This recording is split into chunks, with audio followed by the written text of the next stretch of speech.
Kartika Putri tahan malu penyakitnya jadi guyonan, didoakan bukan azab.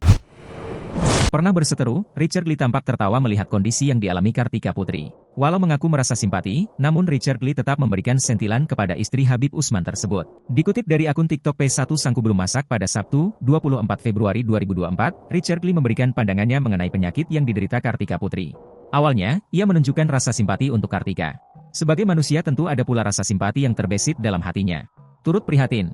Ya kan enggak boleh ya, namanya orang sedang ada musibah, tapi malah bersuka cita, ujar Dr. Richard Lee. Namun Dr. Richard Lee belum bisa memberikan diagnosa secara rinci perihal penyakit apa yang dialami Kartika Putri. Namun bila menilai dari gambar yang beredar, Richard Lee mengatakan ada 3 kemungkinan di balik penyebab timbulnya luka-luka tersebut. Bisa jadi karena herpes, Stevens-Johnson syndrome atau autoimun.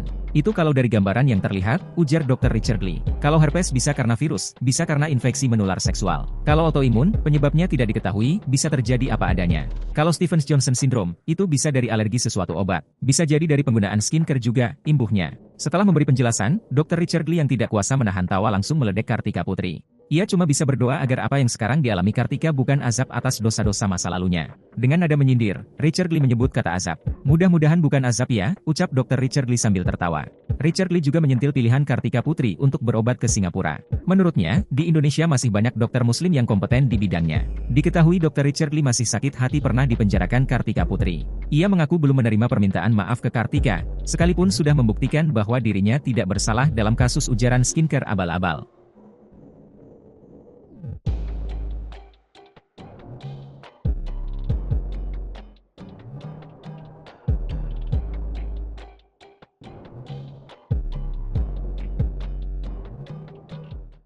Download Tribun X sekarang, menghadirkan lokal menjadi Indonesia.